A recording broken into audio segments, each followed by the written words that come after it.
Looking for a good read? With a catalog of over 50 titles to choose from, Brewers Publications is the largest publisher of contemporary and relevant brewing literature for today's craft brewers, home brewers, and beer enthusiasts.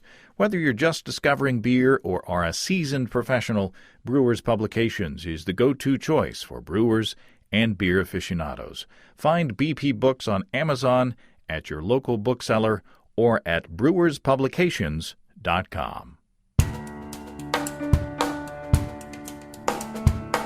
Welcome to Basic Brewing Radio for Thursday, May 5th, 2016. I'm James Spencer. Here at Basic Brewing Radio, we're all about home brewing. This week, more from the New Zealand Homebrewers Conference. John Palmer shares his top 5 brewing priorities in his keynote presentation in Nelson. If you're new to home brewing or would like to get into the hobby for the first time, check out our website, basicbrewing.com, where you can find archives of our audio and video podcasts and our DVDs to walk you through basic and more advanced brewing techniques. And if you buy any of our DVD combos, you get a free Basic Brewing bottle opener. And don't forget, you get to get a copy of our Brewer's Logbook. If you don't have one already, you can use it to log and track up to 50 batches of beer. You can follow me on Twitter. My username is Basic Brewing, all one word. We also have a Basic Brewing Radio and Basic Brewing Video page on Facebook at facebook.com/basicbrewing. Thanks again to everybody clicking on the Amazon.com associate link on our basicbrewing.com site. Whenever you think of Amazon shopping, think of us and click on our associate link first on basicbrewing.com. It won't cost you any extra. You'll be helping us to bring you this show, and we greatly appreciate your support. We also have associate links for Brew Your Own Magazine and the American Homebrewers Association on our site as well. You can find our Basic Brewing iPhone app on iTunes, our Android app on Amazon.com. We have a Windows Phone app. We're on the BlackBerry Podcast Directory, and we're on the Stitcher app as well. And I've been told that we've apparently been approved for a publication on Google Play. So if you have that, please let me know if we show up there. That's a new thing, and thanks to everybody who let me know that that was a thing. And I got several emails from people wanting us to be there. If you want to put a tip in our tip jar, some coinage in our guitar case, you can go to basicbrewing.com/support, and thanks to everybody who's done so already. The American Homebrewers Association sent me a reminder that this Saturday is National Homebrew Day. On Saturday, May 7th, the American Homebrewers Association will honor National Homebrew Day with AHA Big Brew, an event celebrated all over the world. The best part of the celebration is a simultaneous toast that takes place at 12 p.m. Central Daylight Time. And you can go to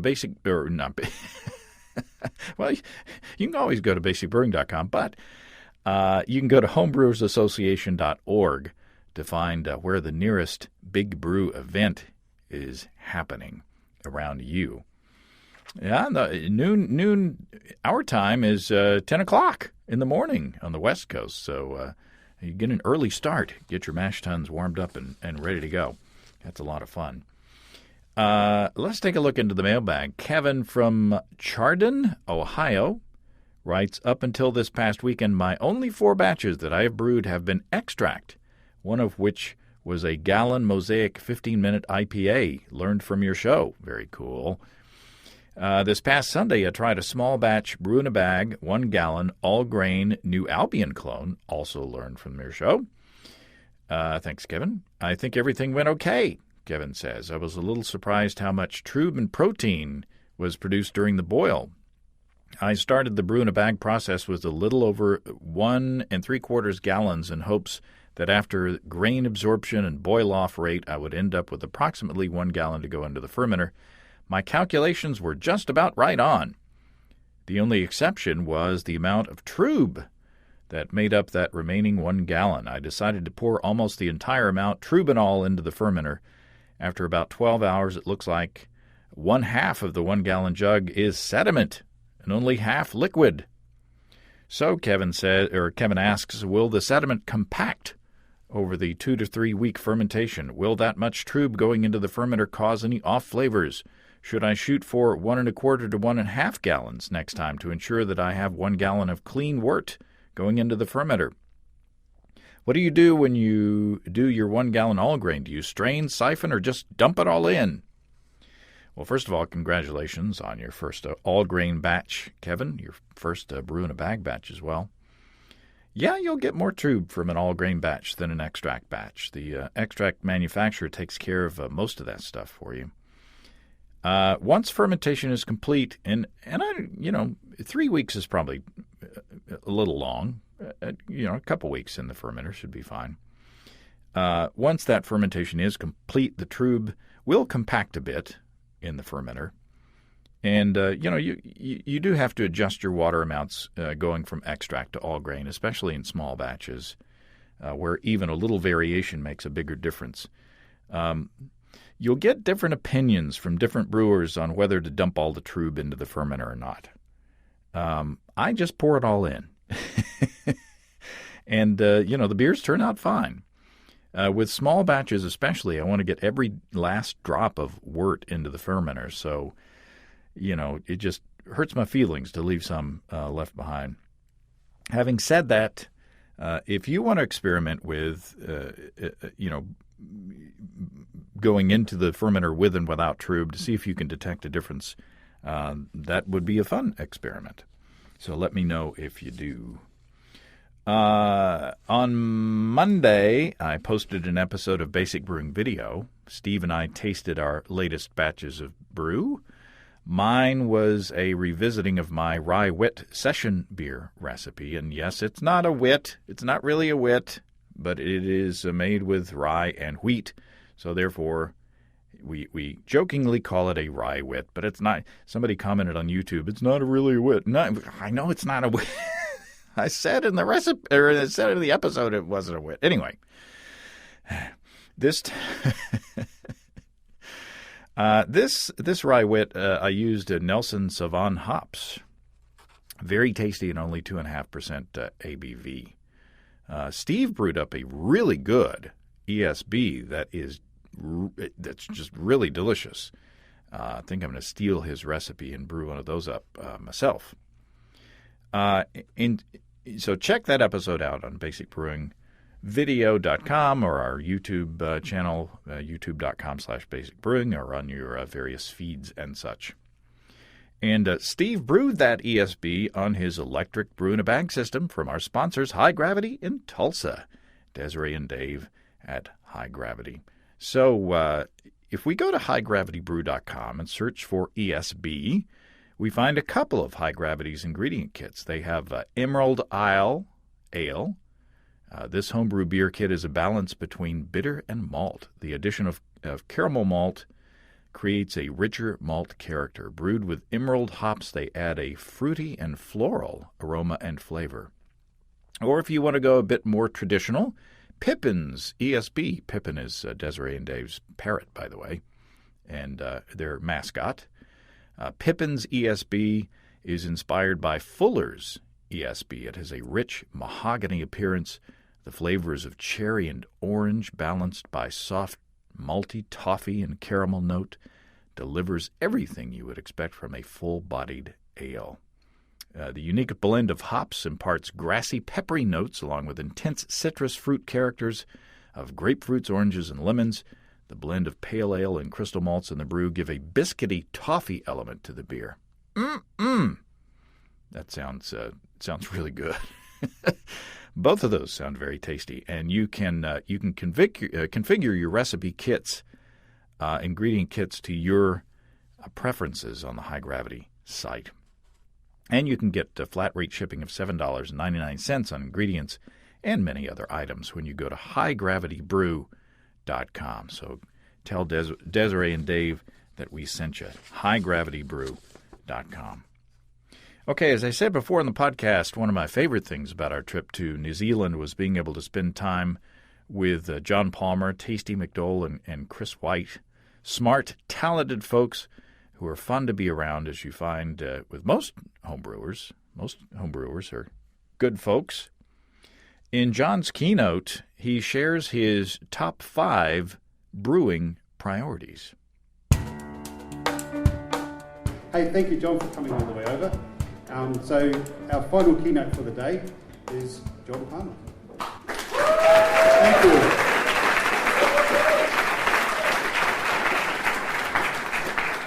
Well, thank you all so much for inviting me. I mean, I really had a great time here. I've just been annoying my family all week with how nice it is here. So, thanks again. I hope this will be a good closing end note. It's I don't know. It's not as deep as the water talk, but maybe that's a good thing. So this is going to be the top 5 brewing priorities. I think for a lot of you experienced brewers, this is not going to be anything new, but there is some good stuff layered in there, so shouldn't be disappointed. All right. Every brewer wants to make great beer, and I think a lot of you are familiar with the progression that everybody goes through. That first batch, not so great. Second batch works. Yes, I can do this. Third batch, strong. It's going. It is high gravity, super bitter, as strong as that beer can be. Fourth batch, now you're branching out. I'm going to make a spiced beer. I'm going to ferment potatoes and arrowroots and other strange things. I can ferment anything. And then around about the 5th batch, or maybe the 5th year, now you're thinking, I want to really nail that particular style. And now you've got the experience and the knowledge to, dial in the brewing parameters for a classic style, and you nail it. And a lot of satisfaction in that. As a brewing educator, people will often ask me, tell me, and it's like, you say to do it this way, but I do it that way. And I said, well, yeah, that works. It's when you're writing a book to teach people something, you have to kind of teach the best practices. Make this as foolproof as possible, because there's a lot of fools out there. There's a lot of brewing myths, or what people consider to be brewing myths, because they don't do something that way, but everything still works. Well, and so I'm saying, do you want to be lucky, or do you want to be consistent? Your best pro brewers are very consistent brewers, and they're consistent because they pay attention to the details. Clean and sanitize. Is this a brewing myth, or is this good advice? I think you'll all agree that good sanitation is good advice. You can do a quick and dirty batch and be lucky, but very often it'll end up being a dirty beer. Rehydrating dry yeast. If you just sprinkle the yeast on top of the wort, it'll probably ferment. It'll probably be beer. But then again, the question is that going to be good beer, or is it going to be great beer? Chances are it's not going to be great beer if you haven't taken those attention, to details. Fermentation temperature control, measuring pH. When we want to assure success, we tell people best practices. So, with that being said, brewing priority number 1, sanitation. Best practice, clean, then sanitize. Got to get it clean before you can be sure that it's going to be sanitary. You can't sanitize. Without good fermentation, sanitation, you're not going to be consistently successful in your brewing career. For obvious reasons. I like to keep a bottle of Star San, spray bottle of Star San by me at all times.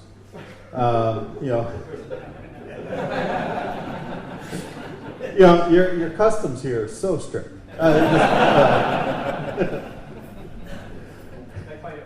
Yeah.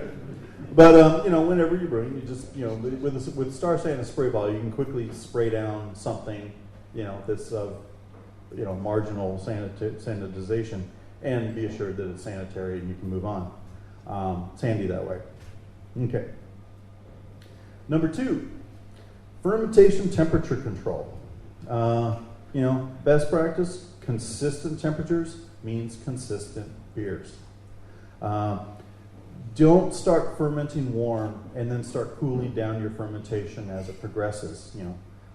Saying that, oh yeah, it's cool enough, and I'll pitch now, and then I'll stick it in the fridge, and it'll cool down, to fermentation temperature by tomorrow. Well, that's not good, because so much of the flavors of the beer are produced in that first, 12, 24 hours.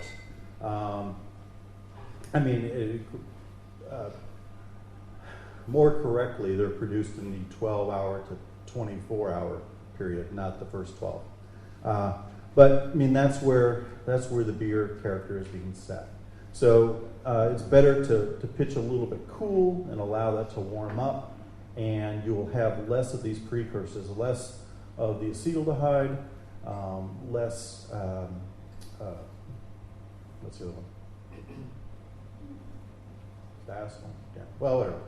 Anyway, the beer would be better for it by starting a little bit cool and letting it warm up through fermentation, rather than starting warm and letting it cool down from fermentation. That when you do it that way, that's when you end up with a lot of diacetyl in the beer, a lot of acetaldehyde, and other off flavors. Best practice is to invest in a spare refrigerator and a temperature controller. It's expensive, but it is a way to take control of your fermentations. The third priority, and I'm doing these in order of importance, nothing that comes after will fix one that comes before. So, fermentation temperature control is not going to fix poor sanitation. That's why sanitation is number one. And likewise, good yeast management is not going to fix fermentation temperature control. But yeast management is very important. You want consistent yeast for consistent fermentations, consistent beers produced by consistent fermentations. And what we're talking about there is a consistent rate of yeast growth and a consistent total growth. In other words, you should be pitching the same amount of yeast at the same level of health, batch to batch, if you're trying to make consistent beer. Okay? That's what we mean by consistency. If you change either the rate or the total amount of growth, you are going to be producing a different beer. And this was really pounded into us a few years ago, 7 years ago now, in San Diego by Dr. Michael Lewis. And among other topics such as chastising us for having facial hair, he kind of gave this analogy, which I'm paraphrasing. And a brewer is a yeast rancher. So if you think about this in terms of yeast pitching rate and starters, if you put 100 sheep on 1 acre of land, the sheep will quickly eat all the grass, and no reproduction will happen in that time. Whereas if you put 10 sheep on 100 acres, by the time they finish that 100 acres, lots of reproduction will happen, but not all the grass will be eaten. The ideal is to put 100 sheep on 10 acres, and now you've got the right balance of eaten grass and reproduction. So in terms of your starter sizes and your pitching rates and your work, gravities and so on, you want to have that happy medium where you have enough yeast to do the job and enough growth to happen and enough reproduction to happen, so you have a strong fermentation. You don't want it at either extreme. Okay? And I figured the sheep analogy would go to this crowd. So. All right. So as a brewer, you need to manage your fermentations by managing your yeast growth. Pitch enough yeast to the wort so the yeast growth is both healthy and sustainable, and then all the wort will be fermented. As Chris was talking about earlier, yeast pitching rates. A lot of people get hung up on, well, this yeast calculator said this pitching rate, and that yeast calculator said that pitching rate. There's a lot of flexibility in pitching rates, okay? The key is to have strong, healthy yeast. The amount of yeast that you pitch that are strong and healthy are going to have a big impact on the final flavor of that beer in terms of the ester production and all the rest. So, there's no really a right or wrong answer as long as you're within kind of that range of good pitching rate. That 1 million cells per mil kind of degree Plato kind of general recommendation. You can be down to 375, or you can be up to 1.75 in terms of billion cells per liter of degree Plato work. Higher gravity works, cooler fermentation temperatures, these things translate into more stress for the yeast, a little harder environment in which to operate, and so you probably need to increase your pitching rates if you want to get a good fermentation out. Number 4, recipe proportions. Brewing is cooking, and I want you guys, I was telling them in the water talk about this, beer and brewing is food and cooking, and to brew really good beer, you need to think like a chef. You need to think about how you're cooking the wort, how you're seasoning the wort with your water, how you're fermenting the wort. I mean, this brewing is really a step beyond most cooking processes where we have both the cooking end and we have the fermentation end, okay? So in terms of your recipe, you got to remember that the base malt is the majority of the recipe. And specialty malts are just used for characteristic flavors of the style, for accents. You don't want to try to make a beer entirely out of specialty malt. A few years ago, I was in Brazil, where I've told this story a couple times already this week, but I was in Brazil for their homebrewing conference, and everybody all over the world, those same 5 phases, where first boiled, second successful, third strong, fourth spiced, etc. A guy came up and said, "John, I want you to try my beer. It's 100% Carafa." And it was like, oh yeah, that's pretty good. Tar. I mean,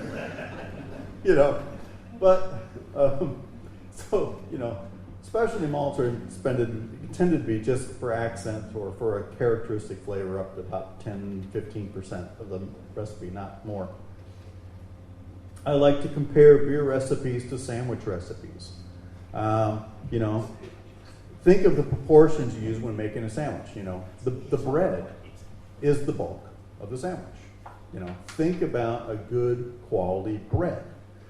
In terms of your beer recipes, think about a good quality base malt. That is the basis of the beer recipe is the base malt. Think about the proportions when you're making a sandwich. You want some meat, you want some cheese, you want some mustard or mayonnaise, and some little bit of lettuce, a little bit of tomato. You don't want to. If you make a ham and cheese sandwich that consists of 3 whole tomatoes and one smidgen of ham and one smidgen of cheese, it's not really a ham and cheese sandwich.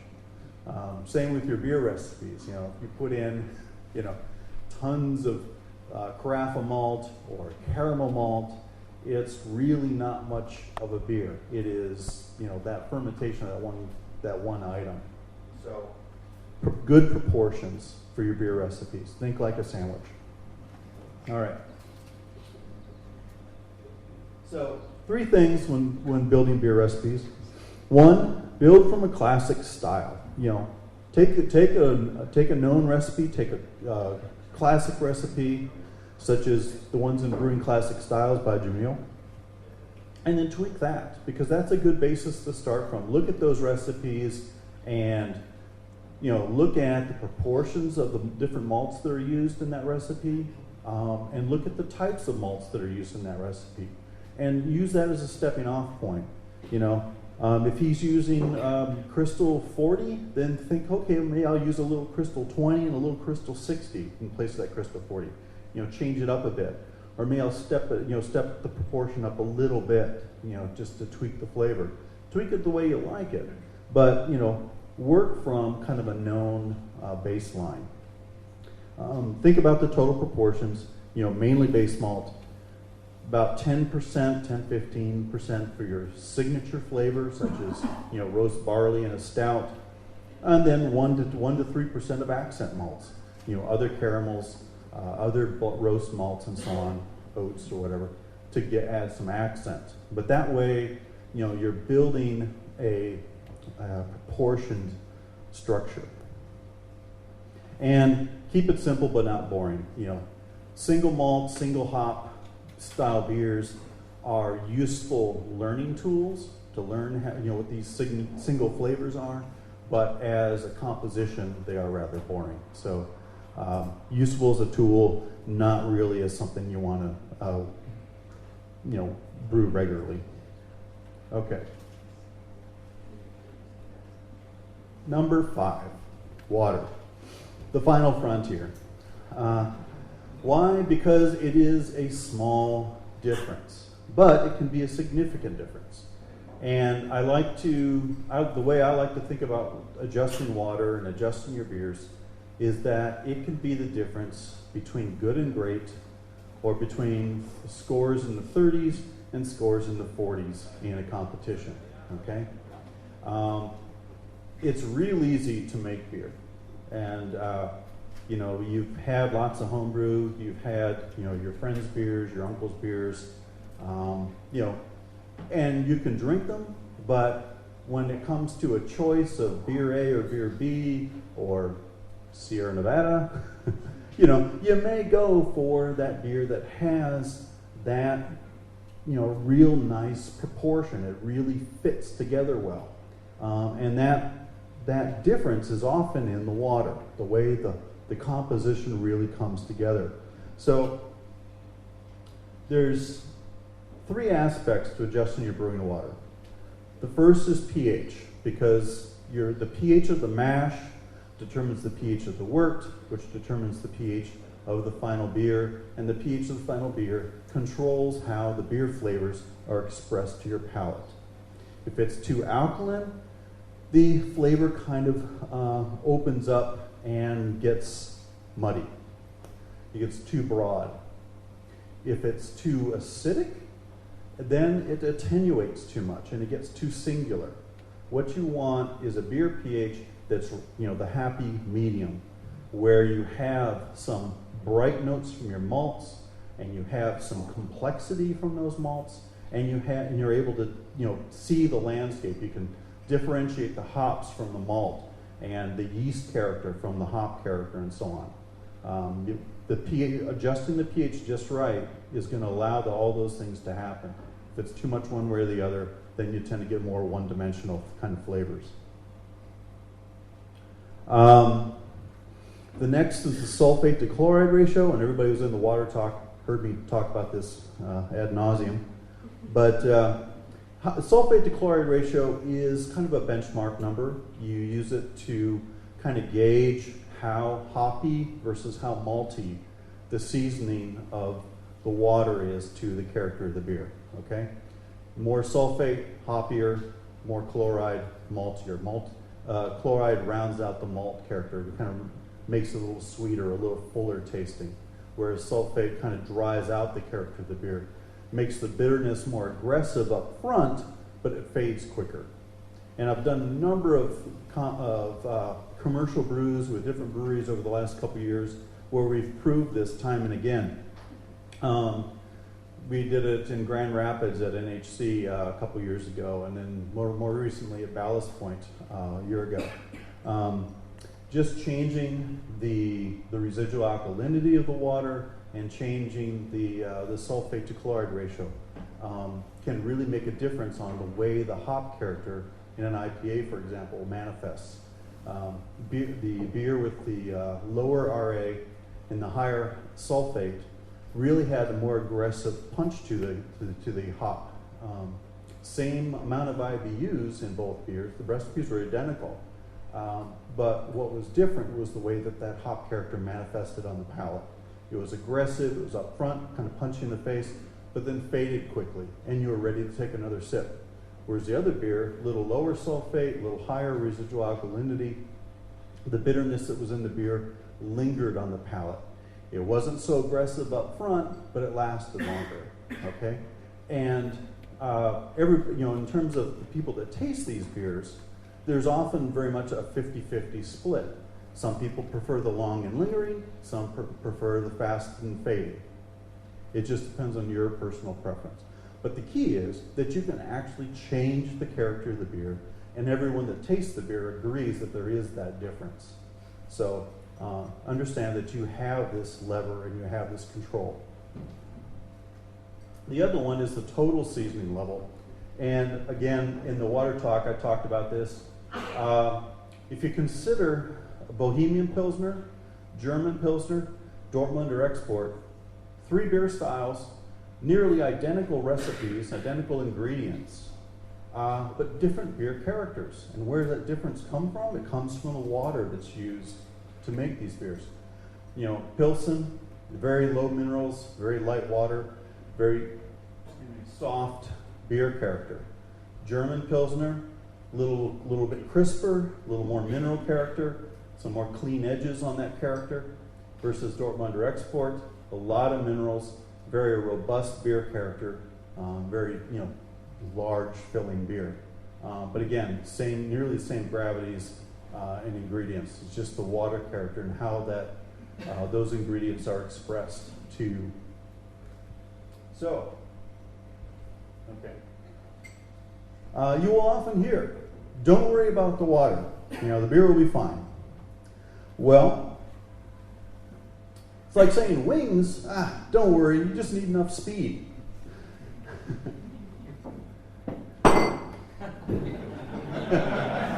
I think if you don't worry about the wings, you're going to be bumping your butt along the ground for quite a ways.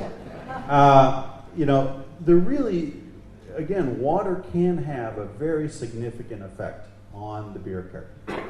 Most any water will make good beer, but if you're trying to take that beer to the next level, then understanding the impact of water can really help that beer take flight. Next topic is the dogma of virgin water. Great beer styles are not brewed with the groundwater of the classic brewing cities. They may have started out that way, but we are brewers, not vintners. We take an ingredient, such as the water, and we adjust that water to suit the beer that we want to brew. We don't just brew the water as is. We don't, if we only have base malt available to us, is that all we brew with? No. We roast the malts, we toast the malts, we stew them. We make a variety of malts to give us different flavors in our beers. That's what really makes us brewers. So, same with our water. You got to understand that we've been adjusting water for probably thousands of years.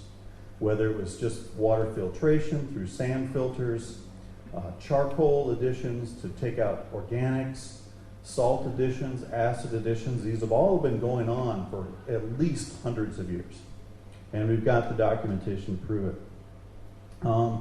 Think of the water as your seasoning, and don't over-season your beer. It's very tempting for new brewers that want to adjust their waters to say, okay, I got this water report off the internet, Burton-on-Trent, 800 parts per million sulfate.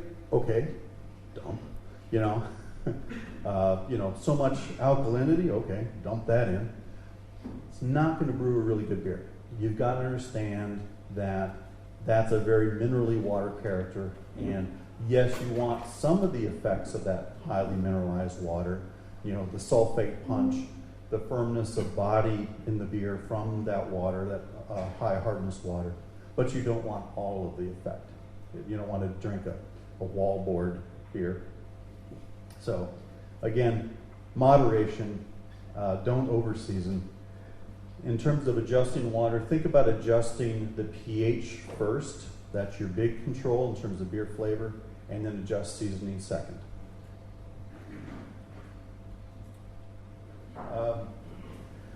Another aspect on water, one I've run into a lot over the last couple of years, is kind of homebrew inertia, where a home brewer has been brewing for years. His family and his friends say, "Oh, you make great beer. You should open a brewery." So he does, and he says, "This is the recipe. That's the beer. I'm going to brew that, and I'm never going to change it." Well, scaling up your recipe to commercial, volume is a change. And you will be faced with compromises, in terms of ingredients that you may not be able to procure, hop varieties that you've been using that are no longer available, at that scale. Be ready to roll with these changes. Be ready to adapt with these changes. And also, don't be afraid to improve your beer. I was in a city in the Southwest of the United States last fall, and they were particularly proud of their stout. It had done well in GABF, and I drank a pint of the stout, and as soon as I tasted it, I thought to myself, this seems a little bit acidic. And I said, could I see your mash pH numbers? I'd be curious to see what they are. And he goes, oh yeah, sure, we got that. And we looked at them, and here are the records: 4.9, 4.9, 4.9. For the last several years. 4.9 was just a little too low. It made the final beer pH a little too acidic.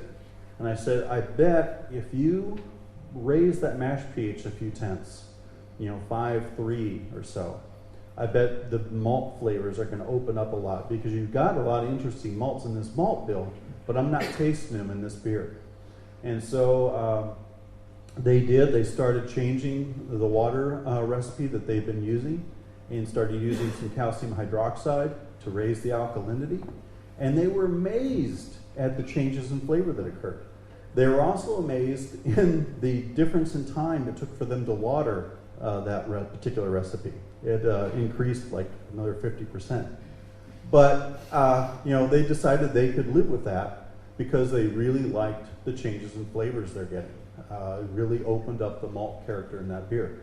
So don't be unwilling to improve your beer. Measure your beer, but analyze those measurements and make adjustments. So in summary, I want to hopefully this has been a little bit instructive. Most of the work in making a great beer can be described by the two steps. You've got the sanitation to ferment the beer with the things you want to ferment it with, and then managing that fermentation. Okay. Recipes are important, but a good fermentation of a bad recipe will produce a better beer than a bad fermentation of a good recipe. Keep that in mind. And water is important, and it can make or break a beer, but it takes some understanding of the levers that you have available, the tools you have, and some finesse and discretion on applying it. Don't over-season it, because you can ruin a beer just as easily as you can make it better. Okay? Well, thank you very much, and thank you again for inviting me out here. I've just had a great week. I'm sorry it has to end so soon, but duty calls. Thank you so much.